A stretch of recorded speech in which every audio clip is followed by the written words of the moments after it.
too. So I used to trade foreign exchange, but we've all kind of traded foreign exchange because let's say you're taking a vacation, you fly over to Singapore, you get off the airplane, you go to the currency exchange counter, right? We've all been there. You look at it and you say, since when is the Sing like stronger than the dollar, right? When did that happen? Well, it didn't. It's because the spreads are very wide. Why are the spreads so wide? Why can they charge you so much for those Sing dollars? Because they got you on time. What are you going to do? You're going to walk around without money for 2 days? I don't think so. You need it now, right? Even 2 hours, most people aren't going to wait. Mm-hmm. And they know what you need. You need Sing dollars. You're not going to buy a euro and then walk around the street. It's going to be useless to you. So they've got you. Yeah. And you sacrifice in price. And Jake, like you said, there's lots of examples all throughout our lives where we see that. Same thing in trading. So it's an important framework to have just generally. Welcome to The Informed Investor, where we break down the latest financial headlines, bringing in research and insights to help you separate the news from the noise. Buy low, sell high. Today we're talking boiler rooms and trading costs. Thank you for joining The Informed Investor. I'm Mark Gochner, joined by Jake DeKinder, Head of Client Communications, and Rob Harvey, Co-Head of Product Specialist. That's right. Good to have you back on the show. Good to be here, man. Thanks for having me. All right. Buy low, right. sell high. Trading. I got some headlines for you, Rob. Okay. By the way, Jake, you have your pen, no paper. That's right. You have nothing. I've got my notes. So either I'm the only one that prepares for this, or you guys are so smart. It's just all right up here, and I'm not as smart as you guys. I think it's the latter. It's like Office Space. People ask me all the time, like, so what do you do here? I was like, I don't know.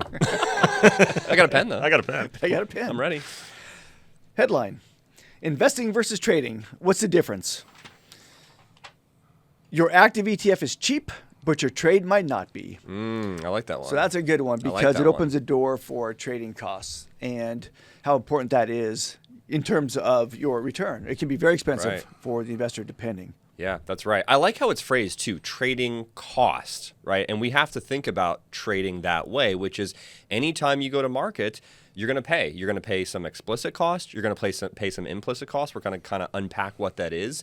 But I think we need to address up front is that when you trade, you will eat into your returns, right? Sometimes it's going to work out for you, sometimes it isn't, but you're kind of going against some costs that, could very well impact your returns in a negative way. And that's not just on the individual stock side. Again, you read an ETF one, and later on we can talk a little bit about ETFs, but that surprises people as well. I mean, how often do we hear be like, oh, it's free trading ETFs? Be like, yeah, but there's a bid-ask spread. And people are like, yeah, but it's free. Be like, yeah, but there's a bit. It's like you just are like you're talking to a wall there. Yeah. I love this, by the way. So tell me how often you've seen this, right? You're watching CNBC. There's a commercial. There's two guys on there. Maybe they're at their barbecue. Maybe they just wrapped up a game of badminton. They're talking to one another, and one of them says to the other one, he says, hey, Chaz, have you explored trading options on precious metal futures? And the other guy's like, oh, no, and he's kind of embarrassed about it. And then he's like, dude, what are you doing? Like, do you even care about retirement? Like, get in there. Take charge of your financial freedom. Take charge of your future. Why? Even though it's free, right, and the platform will tell you, or a very low cost, there's still costs associated with that. So you always have to think about who's making money off of this, right? Because somebody is. Yeah, no one's that nice, right? Nothing's free. No. But your objective trading is to minimize cost as much as you possibly can. And there's definitely things you can do to try to do that. Right. Hey, exactly. Real quick, and I kind of got ahead of us there. I said bid, ask, spread. Mm-hmm. Break it down for me quickly. Great. So when you go to buy anything, an equity, a bond, commodity, you're going to have a bid-ask spread. So the bid is going to be the lower price of those two, and the ask is going to be the higher, right? So they won't be exactly on top of one another, even for the most liquid securities in the market. Usually you'll see like a penny difference between the bid and the ask spread of major names like in an the US, Apple, like an Apple, Microsoft, for example, right? And so you'd obviously like to buy at the bid, buy low, sell high. We talked about it at the beginning. But it's very difficult to do. Usually the broker is going to be buying at the bid and selling it to you at the ask. So part of what you have to think about is the spread, but then also part of what you think about is how do you execute either inside the spread or as close to the bid as you can. There's some things you have to think about, and we'll talk about what they are. I always get those confused. The bid ask. All I know is if I'm buying, I have to pay the higher price. If I'm selling, I get the lower price. Can I tell you what's helpful? Bank buys bid.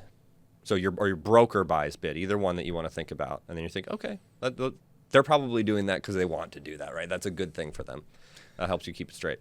Okay, so that broker, they're providing a service, so they get paid for that, right? They make that spread, that difference between the bid-ask spread. Yep. But let's go back to what you said there on there's an implicit and an explicit cost. Yes. There's also a commission that you may or may not be paying. Sometimes you pay a standard commission when you go do a trade. Sometimes it comes in the form of a bid-ask spread. Right. Is that right. what you meant by sort of the implicit cost? Yes, that's what. Well, and the implicit cost is a couple things. So the implicit cost could be moving markets by your trade, right? No one says you have to execute inside the bid-ask spread. You could do a lot worse than that.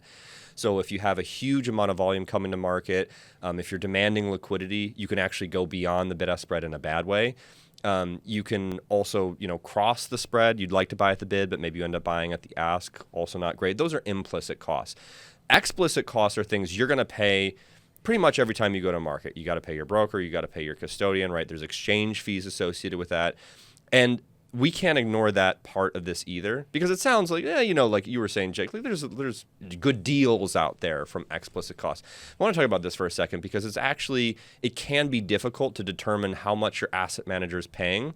But there's some interesting case studies we can look at, particularly in Canada, because in Canada, managers are required to disclose what their trading expense ratio is. And what their trading expense ratio is exclusively explicit costs. Commissions. How much do they pay? And you might think, maybe it's free, it's pretty cheap, or, what have you. I've seen managers with trading expense ratios above 50 basis points. And when you think about the total expense ratio of what we invest in, oftentimes much lower than that. So your trading costs, even just from the explicit perspective, matter a lot.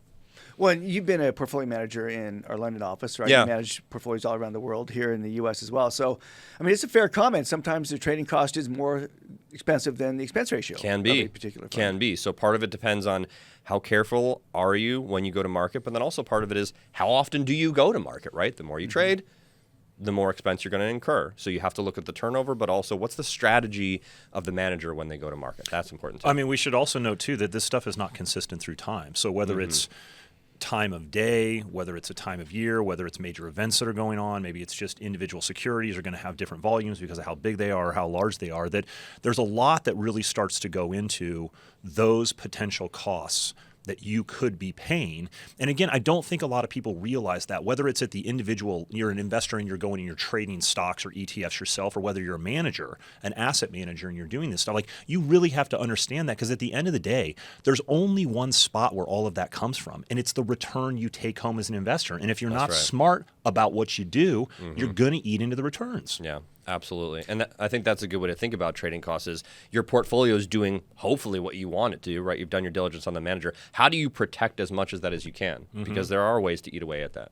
So you mentioned trading costs, the cost to buy or sell a security. Yeah. Then you mentioned turnover, Yeah. how much you're buying and selling within a particular mutual fund or ETF. And Jake, we've done some work around that here at Dimensional, looking at turnover rates and then what does that mean in return. So draw that relationship. The fund landscape is a really good piece that's put out by Dimensional. And basically we go out and we look and say, okay, let's take every fund that is a non-indexed fund and sort of say, every fund that's available to a U.S. investor, and let's group it by quartiles around turnover. Basically, how much buying and selling is going on in there. And it's pretty simple when you look at the visual. Simply, the more turnover, the lower percent of managers that outperform their prospectus benchmark over time. And that's kind of the point that I was making of high turnover can potentially be costly. There's only one spot it comes from, which is the return you take home. So all else equal, a higher turnover strategy tends to have lower outperformance versus a benchmark. It's pretty straightforward. It's very straightforward because you're just putting yourself further behind the eight ball, right? Yeah. That's just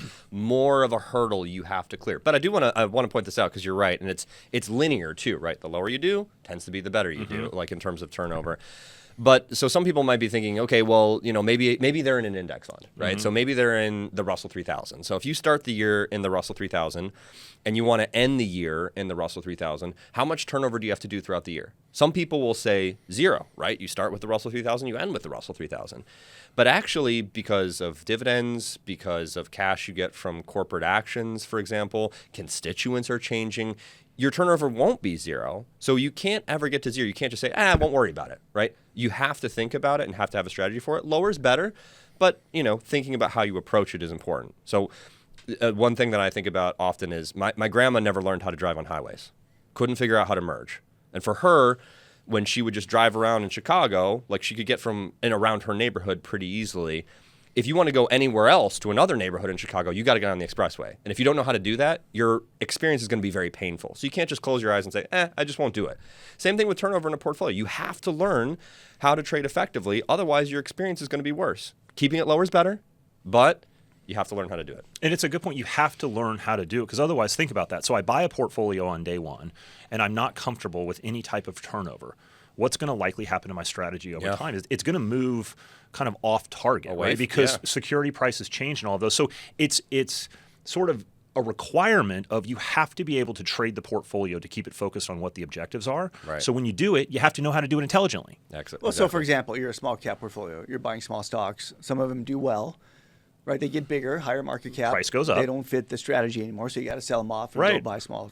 That's an example where you're talking about. That's what I'm talking about. But then you talk about the market. Even a buy and hold market strategy like a Russell 3000. Right. You still have to go do some buying and selling for, like you said there. Yeah, just corporate reinvesting actions, some of that dividends, stuff like cash, that. right? So- And hopefully you have cash coming into the portfolio you have to reinvest. So, those are important considerations. So what are some of the things you want to think about? What are some of the things you want to prioritize when you actually go buy and sell? Security. And here we've been talking equities. We'll get into bonds here in a minute, a little bit later as well, which is even more important to trade effectively. Yeah, and the framework that we use applies to fixed income as well as it does to equities, but we like to think in triangles here at Dimensional. So let's talk about PQT. You and I love talking about PQT. It's important for people to have an understanding that the priority might not be what you think it is for different managers. So it's important to assess what's being prioritized and what's kind of being left behind. So PQT, what is it?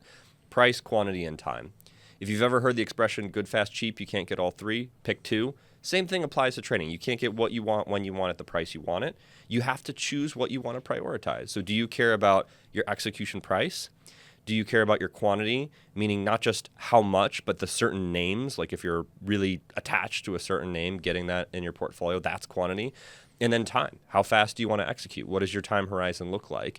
And so these variables really can change depending on which manager you're talking to or thinking about. You know, what is most important to them? And you would think that it's price, but oftentimes it isn't, right? There's other considerations that might be more important for managers other than just getting a good execution price.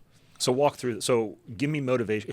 Give me broad groups of managers and give me different motivations they might have. Okay, so let's talk about index. I've already mentioned sort of index managers at the beginning. Let's talk about the incentives of an index manager. What are they thinking about? How do we measure whether or not your index fund is doing a good job? What's the key metric that we use in the industry?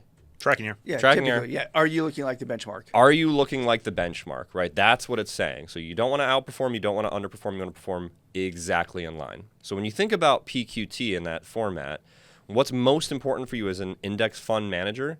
Match the index. So that means whatever the index does, you do it. Your quantity's set. If an index is adding a name, you're buying that name. If an index is deleting a name, you're selling that name. You're set there, right? Q has to be protected. T also has to be protected. Time. When an index does something, if you wait 2 or 3 days to make that same move, you're going to incur tracking error. You don't want tracking error. So try to match it as closely as you possibly can, down to the minute, oftentimes is what we'll see. Just a couple minutes in the market is where index funds are interacting to try to match that closing price where an index is going to be adding a security. So if you're set on quantity and you're set on time, then you necessarily have to give up price. But that's not that big of a deal for an index fund, is it? Because if the index, marks it at a higher an ad at a higher price, and the index fund buys it at a higher price, there's no problem. Your tracking error is zero.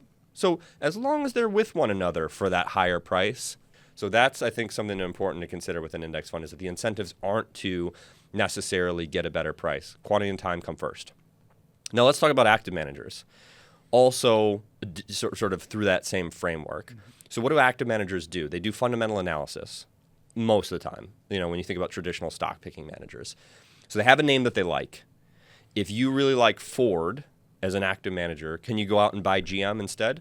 No. No, my research has been on Ford. Your research is right? on Ford. You've done and probably the reason you like Ford is you don't like GM, right? So you're doing this sort of fundamental analysis. You're looking at your peers. So you're kind of locked into that name. You don't have a lot of flexibility. And you're also probably moving a lot of money.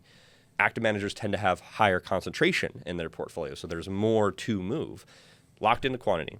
Time. And I think, Mark, this is really important. We talk about this too quite a bit. Time is of the essence as an active manager. If you have information as an active manager that nobody else will ever have, it's not that useful to you. What you want is to have the market realize what you think you know and have the price adjust. You just want to get there first. So time is of the essence. You have to move before everybody else figures out what you think you know, and you're counting on that. So you got to move quick. That's time set. Price, therefore, gets left behind a little bit. And you're okay with a slightly higher price as long as it's below your price target, for example. So you will give up a little price there as long as you still think you can make money off of it. So again, price kind of gets sacrificed in that model. So a strong manager hopefully will have the flexibility to say, hey, I can be a little bit flexible around quantity and time to maximize the price that I'm getting. And by that, we mean getting a good price, which is you're paying the lowest price possible. That's on the right. buy side, or you're getting the highest price on the sell side. The key word that you said there is what my chiropractor tells me all the time. Flexibility is critical, right? And if you don't have flexibility in your process, you can't, or it's much more difficult to obtain a better price, right? So that's what you should be thinking about protecting. I mean, think about anything you want to go and buy, right? And if you're flexible around when you buy it and how much you buy it, excuse me, you're probably going to get a little bit better price. Concert tickets, airline tickets, automobiles. I mean, there's just so many. Just logically think on trying to go and purchase something and say, I absolutely have to have this one, and I absolutely have to have it right now. Yep. And so I mean, we've all had this experience too. So I used to trade foreign exchange, but we've all kind of traded foreign exchange because let's say you're taking a vacation, you fly over to Singapore, you get off the airplane, you go to the currency exchange counter, right? We've all been there. You look at it and you say, since when is the Sing like stronger than the dollar, right? When did that happen? Well, it didn't. It's because the spreads are very wide. Why are the spreads so wide? Why can they charge you so much for those Sing dollars? Because they got you on time. What are you going to do? You're going to walk around without money for 2 days? I don't think so. You need it now, right? Even 2 hours, most people aren't going to wait.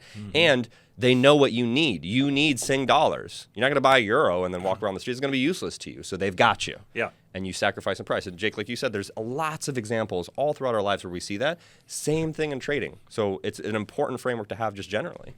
Well, also, too, I think there's a little bit of lack of information sometimes in your example as well, right? Like, do people really know what the exchange rate should be? And you're like, no, I just saw it on a board and I went and did it and I needed that service. Right. And I think there's a little bit of element, too, when people go and access markets of, do I really understand kind of all of the nuances and have all of the information before I go into it, or am I going to it a little bit blind?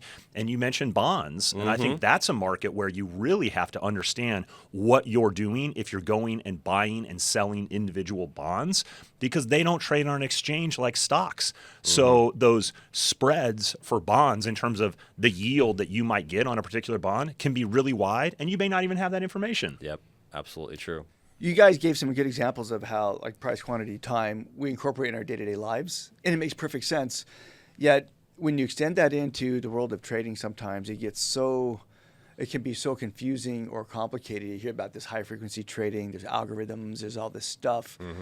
Walk us through a little bit about what is high-frequency trading, how do I think about that? Am I somehow taking advantage of because there's this black box, there's this group back here that just does something really fast by the millisecond. Right. Tell us how to think about that. A lot of this came to light after Flash Boys got published, right? So we all remember the Flash crash, and this is actually a really good example. And then Flash Boys got published, and we all we read it, and it was exciting, and but then you're on the other side of it too, thinking, well, I don't have data centers that are, really close to the exchange. So am I missing out? Are these guys fleecing me? And there is a very aggressive and competitive industry for market makers to compete with one another to try to essentially shave just a little bit off of what that price is and buy it a little lower and sell it a little higher, and speed is of the essence. But Jake, you brought up a great point here, and I love this too.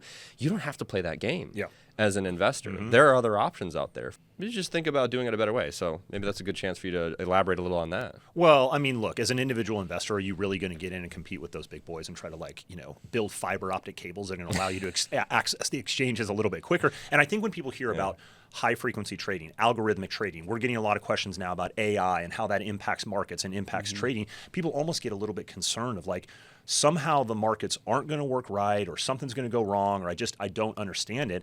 And I think you can take comfort in is that, look, as all of this happens and more information gets into the market, at a high level, you probably could argue markets are probably working pretty darn well. They're processing all these information. And if you don't have to play that game, you sort of just take a step back and say, let markets do their work, have a good investment strategy, and have a manager that knows how to do what they need to in the market. Yes, I think that's exactly right. You think about, and this is the important point, and this is what I love about what Jake's saying, is like, let the market makers fight over, the quarter fractions of basis points that they'll have and taking out the spread. We win from that. Right? Just the market overall wins because you have more information being incorporated into prices. That's a good thing. And spreads are tighter. And spreads being tighter means you get better execution prices. That's a good thing. So, yeah, there's considerations when you go to trade. But overall, what you've seen, I think you hit the nail on the head here, is this has been an evolution in improving market liquidity over time. So you can do things now that you couldn't do 30, 40 years ago. And looking at the fixed income market is a great example of that, right? What if you didn't have exchanges? What if you didn't have market makers? Are you doing peer-to-peer trading? Are you doing everything through a dealer? Then you start to see spreads widen out a little bit. That evolution of markets over time, I think you should be really excited as an investor on where we've got. I mean, shoot, we were up in New York last year, and we got a tour of the New York Stock Exchange, and really cool. And they talk about the original Buttonwood tree and where traders came together and trading. And it's a great story, but think about that. I mean, if you want to talk about spreads back then, I mean, can you imagine how wide spreads must be? And then even once the exchange gets established and there's the floor of the exchange, I mean, you're walking up with paper tickets, you're calling these things out. And we've seen an amazing evolution of markets over time, and that is a really positive thing. But we keep hammering this point of, even today, you need to know how to access the market so you don't give money away. Right. And we've been bouncing around a little bit between, the challenge of an individual investor competing somehow versus an institutional manager, that just has scale and the different processes and systems built around that. So that part's hard, but I appreciate your guys' comment, which is you think about whether it's all the traders out there, the high frequency trading is bringing more and more, I'll say, volume to the marketplace, which ultimately lowers costs and lowers spreads. So generally, I think that's been a very good thing for investors over time there.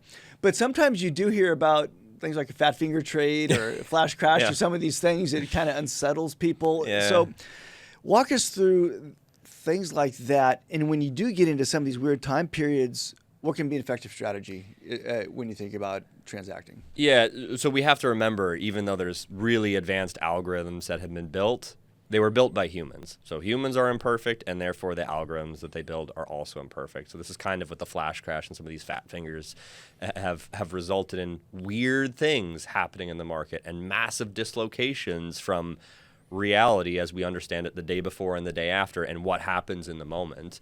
And so I think that's sort of good context to say, it's like you have to watch out for these things. What would you hope that your manager has the ability to do in moments like that? It's probably a lot to ask that they're going to, fleece everybody in the market and figure out exactly what's happening, what the next move is. The better option, I think, especially for protecting the returns of the portfolio, which, again, is what we care most about as an asset manager, is going back to flexibility. What if you didn't have to participate in the flash crash? I remember the flash crash very well because I remember I was sitting in a trading room and my boss was at his computer and we had CNBC on right behind us, and he's logging into his account and he's trying to trade because he's freaking out, right? Mm-hmm. Awful idea. He lost an incredible amount of money that day. If you just didn't let's just clarify, this was not a dimensional. No, this was not a dimensional. We lost so much money. I just want to repeat, that person was not an employee. That person was not at dimensional. I was not at dimensional. But I didn't touch my account.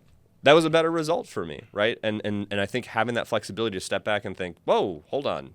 Let's see where this winds up. I'm not going to be involved in this today because I don't have to be. That's the value of flexibility. I've heard traders say sometimes the best trade you make is the one you don't make. And I think that's a good example of that. Of, again, if you're forced to trade and the market's not set up for you to execute well, you might give something away. Yep. How about things like circuit breakers? You do get periods of high volatility, usually on the downside. Typically, some of these circuit breakers come in and you just kind of slow the process down a little bit.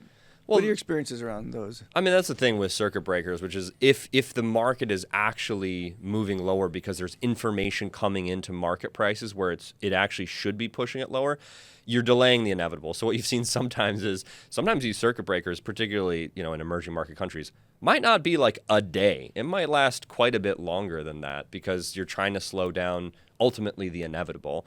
Circuit breakers are good, though, because sometimes you do have some of these weird things like the flash crash that really have nothing to do with fundamentals, and it's just sort of a downward spiral because one algorithm's reading off of what another algorithm's reading off of, and they're kind of all just reacting to a fat finger trade.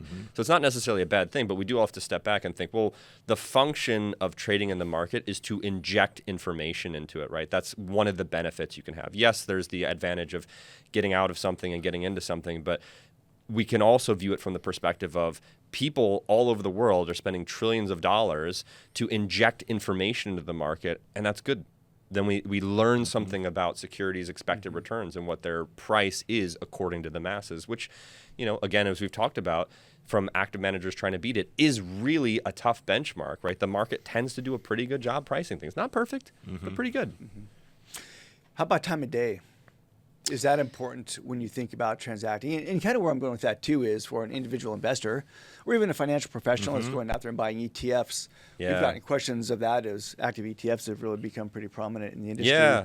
How important is time of day when you think about trading? Very important. In this case, let's just isolate it to an ETF. Very important. So if you're trading at market open or you're trading at market close, there's a certain amount of uncertainty that your counterparty faces. If you put in a trade to trade right at market open, how do they know if it's going to open higher or lower? They don't. There's not a market price out there.